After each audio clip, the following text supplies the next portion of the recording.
Alors, il est temps d'arrêter les formations en ligne. Première prise. Bonjour à tous, on va parler de ce sujet-là, des communautés en ligne. Rassurez-vous, on ne va pas taper sur ceux qui font du contenu en ligne, hein. L'idée, c'est simplement de faire la différence entre les bonnes et les mauvaises communautés en ligne et puis voir dans quel cas c'est pertinent de souscrire à ce genre de groupe et puis dans quel cas ça ne vaut pas la peine tout simplement de payer pour ça. Donc on va parler des formations et des communautés payantes. Là, le but, c'est vraiment pas de discréditer ceux qui partagent leurs connaissances, hein. Au contraire, enfin vraiment gloire, respect éternel à tous ceux qui font ça parce que c'est assez engageant et en même temps, c'est souvent des personnes authentiques qui partagent ce genre de choses. C'est-à-dire, c'est pas des, en général, enfin la preuve avec moi, on n'est pas forcément des gens parfaits, loin de là. Pour ceux qui me connaissent, vous savez. Mais par contre, l'idée, voilà, c'est simplement documenter le parcours et puis ça sert à tout le monde, on apprend, on s'enrichit et c'est le plus important. Donc là, l'idée, c'est plutôt de vous éclairer un petit peu de mon expérience, hein, sur les communautés qui en valent la peine et celles qui n'en valent pas la peine. Bon, déjà, merci à vous tous. On vient de franchir la barre des 8000 abonnés. C'est cool, ça grossit, mais en même temps, le plus important, c'est les relations qui se créent. Donc, toujours un plaisir là de rencontrer ceux qui suivent mes contenus en physique, enfin de les voir en vrai et puis d'avoir pourquoi pas des interactions, voire du business à faire ensemble. En tout cas, merci à vous tous. On va continuer de manière assez informelle, hein, comme vous savez. Et puis, ça deviendra ce que ça deviendra. Le plus important, c'est le partage. Donc, on va faire ça en deux volets. Déjà, du point de vue que quelqu'un qui veut acheter une formation ou souscrire à une communauté, ben, trois critères pour choisir sa formation. Et puis du côté de ceux qui ont envie de partager du contenu, de créer des communautés, ben, peut-être deux critères aussi, de bonnes raisons de le faire et en même temps de mauvaises raisons de le faire. Bref. Donc déjà, pour choisir sa formation, trois critères. Pour moi, le premier critère, c'est déjà que ce ne soit pas un truc individualiste, quoi. Il y a beaucoup de communautés ou de formations où la personne qui propose ou les personnes qui proposent se voient un petit peu comme des gourous, tu vois. La communauté m'appartient, c'est mon bébé, c'est ce genre de truc. Moi, je me méfie un peu. Et d'ailleurs, si jamais vous constatez que j'adopte ce discours sur la chaîne, ben fuyez. Parce que c'est en général pas bon signe sur le long terme. Je suis plutôt pour les formations, les communautés qui sont un peu en mode distribué, c'est-à-dire où tout le monde a la possibilité d'apporter sa contribution et qui sont pas non plus trop centrés sur l'image du formateur ou qui sont vraiment qui sont pas trop narcissiques, tu vois, dans cette histoire de guerre de l'attention. Je veux plus de membres, plus d'abonnés, plus de voilà. L'idée, non, pour moi, une bonne formation, c'est déjà une formation qui met plutôt le contenu au centre et derrière, ben, tout le monde est libre de contribuer. Un petit peu dans la vision open source, hein, pour ceux qui sont familiers à ça, moi, c'est vraiment un petit peu la démarche que j'ai. Donc, pour moi, premier critère, il faut vraiment que l'information qui est proposée puisse permettre un dialogue, en fait. Il ne faut pas que ce soit juste dans un seul sens. Et là, sur la chaîne Otem, vous constatez que ben, autant que possible, je propose des lives pour justement que vous puissiez intervenir. Je propose d'inviter des gens. Donc, il y a pas mal de personnes qui, vous avez vu là sur les dernières années, qui sont intervenues. L'idée, c'est que ce ne soit pas la chaîne de Marc Akoto, mais plutôt un endroit, un espace d'expression, tout simplement. Donc, le dialogue, pour moi, c'est important dans une bonne formation. Pouvoir interagir, ça, c'est le premier critère. Ensuite, deuxième critère pour bien choisir sa formation. Peut-être avoir la possibilité aussi de rencontrer les gens en physique. C'est-à-dire, imaginons, on est sur une communauté qui est sur plusieurs pays. Ben, c'est bien si cette communauté-là peut encourager les rencontres en présentiel. Pourquoi? Peut-être pour une simple raison, c'est que ça permet d'éviter un peu les a priori. Vous savez que quand on est sur Internet, c'est un petit peu avec beaucoup de filtres. On ne sait pas bien qui sont les gens, ça manque d'authenticité, parfois ça manque même de respect, hein, ça peut être aussi, malheureusement, ça peut arriver. Donc le meilleur moyen de vraiment connaître les membres de la communauté, c'est de se voir en présentiel. Et là, n'hésitez pas, avant de vous inscrire à cette formation, à voir aux alentours, peut-être dans votre région, dans votre pays, qui sont ceux qui participent à cette formation, peut-être les rencontrer, créer du lien, parce que pour moi, le but d'une formation, d'une communauté en ligne, c'est vraiment de mettre les gens de créer des rencontres autour d'un sujet qui passionne. Au-delà de ce qu'on apprend, au-delà de ce qu'on partage, il y a vraiment aussi ce truc des rencontres et des relations qui est important. Donc pour moi, enfin, pareil, hein, je vous dis, si vraiment en suivant mes contenus, vous avez l'impression que c'est impossible de rencontrer d'autres abonnés en physique, ben c'est plus la peine de suivre mes contenus. Franchement, vous avez le parfait argument pour vous désabonner. Mais par contre, ouais, au contraire, si vous êtes là, vous avez envie de rencontrer du genre, ben dites des gens, dites-moi, je peux vous mettre en contact avec d'autres personnes qui suivent un peu ces contenus-là, parce que c'est une communauté qui est assez large. Donc ça, c'est le deuxième critère, vraiment une communauté qui privilégie le physique, les rencontres. Et puis troisième critère aussi pour choisir dans quelle communauté on s'investit.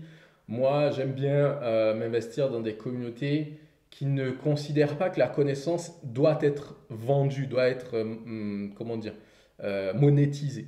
En fait, pour moi, ce qui doit être monétisé dans cette affaire de contenu, c'est peut-être l'expérience de créer par exemple, si on parle d'un domaine technique, d'avoir la possibilité de faire des trucs pratiques, des mises en situation. Et puis autre chose, c'est le service support qui est amené derrière. C'est par exemple s'il y a des personnes qui bossent à temps plein pour pouvoir alimenter la communauté, la maintenir vivante, là ça vaut le coup effectivement de payer. Mais par contre, si c'est juste du contenu brut ou des informations qu'on pourrait trouver sur Google ou sur ChatGPT, franchement, moi je ne paierais pas pour ça. Peut-être que voilà, ça peut être un moyen pour les gens de gagner leur vie et ça je respecte. Mais si vous voyez encore une fois hein, que Marc Akoto commence à vendre des formations juste pour vendre une connaissance, franchement, fuyez. Mais si vous voyez qu'il y a du service derrière, qu'il y a une constance aussi dans l'exécution, c'est-à-dire par exemple, il y a des communautés où ils vont carrément embaucher des personnes, même si c'est des indépendants ou quoi, pour alimenter ou pour nourrir la communauté. Et bien là, je pense que ça vaut le coup parce que ça crée une espèce de fiabilité. Le fait qu'il y ait des gens qui se mobilisent à temps plein pour faire vivre cette communauté-là, ben, ça apporte un petit peu plus de respect, de sécurité aussi dans le groupe. Donc là, ça vaut effectivement le coup d'investir là-dedans. Donc voilà un petit peu moi les trois critères comment je choisis les communautés où je m'investis hein, en termes de passion, que ce soit dans l'industrie ou ailleurs, c'est ben, avoir un truc qui soit un truc distribué et pas juste individuel, avoir une communauté où ça privilégie l'interaction en présentiel de préférence, et puis une communauté où on n'est pas là juste pour vendre de la connaissance, mais plutôt pour peut-être proposer une expérience ou des services en plus aux personnes qui sont dans ce groupe-là. Donc ça, c'est pour vous qui vous demandez ben, en 2025 dans quelle communauté ou quelle formation je vais souscrire. Et puis ben, pour vous qui avez des choses en tête, de créer des formations ou du contenu ou des communautés, deux critères pour vous. Et puis ben, accrochez-vous bien parce que là, pour le coup, je ne vais pas être tendre. Là, on parle vraiment à des gens, je suppose, qui sont matures, qui ont des choses à partager. Donc plutôt que de vous voiler la face, je préfère vous dire les choses cash à travers deux points qui pour moi sont importants. Premier point, et là je parle encore une fois hein, de communauté que vous voulez rendre payante. Si vous voulez qu'il y ait comment dire, une audience qui souscrive ou qui paye votre contenu ou vos communautés, ben, pour moi, il va falloir être dans une espèce d'adaptation, de personnalisation constante. Si vous n'êtes pas prêt à personnaliser, franchement, ça ne sert à rien de faire ça. Parce que, en fait, contrairement à d'autres domaines comme les machines industrielles où on peut tout standardiser, automatiser, ben, dans tout ce qui touche à l'humain, c'est-à-dire éducation, formation, transmission des savoirs, ben, c'est des domaines qui résistent beaucoup à tout ce qui est standardisation de masse, en fait. Quoi qu'on me dise, même si vous prenez les formations qui sont vendues sur des sites comme Coursera ou Udemy, en fait, ok, on vous dit que c'est standardisé, mais derrière, vous allez voir, moi je sais parce que j'ai testé une formation sur Udemy, peut-être 60% des gens qui s'inscrivent en fait ne vont pas aller au bout du parcours. Pourquoi? Parce que c'est pas standardisé, c'est pas un parcours personnalisé qui va accompagner les membres du début à la fin. Pareil, si c'est une communauté où on vous dit ben, venez rejoindre la plus grosse communauté d'experts de tel domaine et que derrière on n'a pas quelque chose qui se met à jour constamment, mais que c'est plutôt ben, inscrivez-vous pour grossir le nombre. Là aussi, c'est un peu ben, feu rouge, quoi. Pour moi, si c'est ce genre de choses que vous voulez proposer, ne le faites pas. C'est une perte de temps pour vous et puis pour les gens que vous allez essayer d'attirer là-dedans. Donc, il faut plutôt se concentrer voilà, sur quelque chose de très personnalisé, quitte à réduire un petit peu la cible, quitte à ne pas en faire une activité principal, parce que malheureusement, il y en a beaucoup qui considèrent le contenu, ce qu'ils appellent infoprenariat, comme une activité à temps plein. Bon, tant mieux pour eux, mais moi je considère que bah, c'est un peu biaisé pour des gens qui sont passionnés et qui arrivent chez vous de leur présenter uniquement ben, un contenu unidirectionnel qui ne se met pas à jour, qui essaie juste de toucher la plus grande masse de personnes. Pour moi, c'est pour des gens passionnés, peut-être ils vont vous rejoindre au début, mais ils vont partir au fur et à mesure. Par contre, si vous arrivez à personnaliser le truc en termes de cible, de contenu, peut-être de culture interne au groupe, à ce moment-là, ça vaut le coup. Et là, je vous dis, ben, go à 200%, quoi. Et si jamais aussi vous le faites, ben, dites-moi, comme ça, je pourrais vous filer deux, trois astuces. Donc, premier critère, franchement, personnalisation. Ne faites pas un truc standard. Ça va pas marcher. Après, deuxième critère aussi, je vous dis, je suis assez cash parce que vous qui allez proposer des communautés, vous avez la responsabilité aussi des gens qui vont rentrer là-dedans. Il faudrait que ce soit un sujet quand même si c'est personnalisable, un sujet qui s'adresse à une taille d'audience suffisante. Ça, c'est autant il ne faut pas trop standardiser, mais autant il faut qu'il y ait une taille d'audience suffisante, même si on va aller créer des versions ou des variantes personnalisées. Il faut quand même que la taille d'audience soit suffisante juste pour vous, pour pas vous épuiser. Parce que euh, s'il faut personnaliser pour juste un petit groupe de personnes, en fait, ben, vous allez tourner un petit peu en boucle fermée et on va pas pouvoir avoir l'effet boule de neige, c'est-à-dire d'autres qui vont prendre parti dans votre communauté et puis devenir même, pourquoi pas, des leaders et puis contribuer à la discussion. Si c'est juste une petite niche comme ça qui est recentrée sur elle-même avec une espèce d'entre-soi, finalement ça devient un peu une secte, quoi. Et l'idée c'est de rester le plus ouvert possible, évidemment avec du respect, avec des garde-fous et tout ça, mais d'avoir une taille suffisamment large, de s'ouvrir à un panel suffisamment large de personnes pour que ça ne se transforme pas en, ben, écoute, individu numéro un, tu as le droit de parler que à individu numéro 2 et pas aux autres membres du groupe.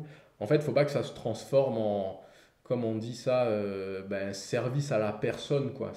Une communauté, c'est un truc multidirectionnel, c'est pas juste bidirectionnel entre deux personnes, c'est un univers, un écosystème, et donc où on doit pouvoir créer quelque chose qui se diffuse et pas juste un dialogue entre un maître et un élève, quoi. C'est un petit peu pour ça que c'est important d'avoir une taille large pour que justement ça vous force, à vous qui allez créer des communautés, à stimuler le débat, à stimuler ben, l'ouverture, l'interaction et pas juste à créer un cercle fermé, un peu sectaire et tout ça. Donc voilà, moi mes deux conseils hein, pour vous qui avez envie de publier du contenu ou de faire payer des formations ou des communautés, ben, vraiment penser à la personnalisation, mais en même temps garder votre audience, votre public suffisamment large pour que ça circule. Il y a une image qui est assez intéressante là-dedans, c'est l'image du ruisseau par rapport à un lac fermé ou à une mer morte, comme on dit, hein. C'est que le ruisseau ou le fleuve, ça circule et du coup ça se renouvelle en permanence. Alors que ben, le lac qui est fermé sur lui-même ou bien la mer qui va être entourée que de montagnes, ben, en fait il n'y aura pas de circulation et donc très vite au bout de quelques temps, en fait, ça devient un vase clos. Et en général, c'est pas très bon pour les écosystèmes. Bref, donc ça, c'était un petit peu mes points de vue. N'hésitez pas à me dire ce que vous en pensez, hein. Enfin, je pense qu'il y a des choses où vous serez d'accord et puis d'autres choses un peu moins.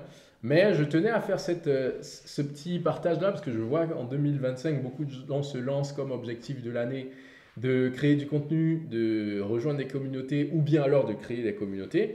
Et c'est important voilà, pour moi de vous dire un petit peu le retour que j'ai depuis 2021 que je le fais. On en revient à la même chose.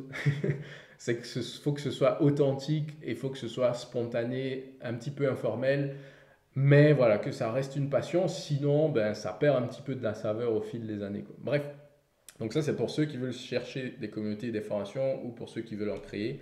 Je vais vous partager aussi peut-être une dernière lecture, là je vous laisse avec ça. C'est un retour d'expérience d'une personne qui a créé un business model justement sur le fait d'animer comme ça des communautés et ce business model a échoué. Donc je pense que c'est intéressant aussi d'apprendre des échecs des autres, surtout qu'il a pris le temps de le partager en public. Donc profitez-en. Mais il reparle un peu de tout ce que je vous ai dit là, ça a inspiré beaucoup de ce qu'il a partagé. Donc je vous mets ça en description. Et puis n'hésitez pas à me dire ce que vous en pensez là dans les commentaires. Écoutez, merci à vous qui avez suivi jusque-là. Et puis on se dit à mardi prochain.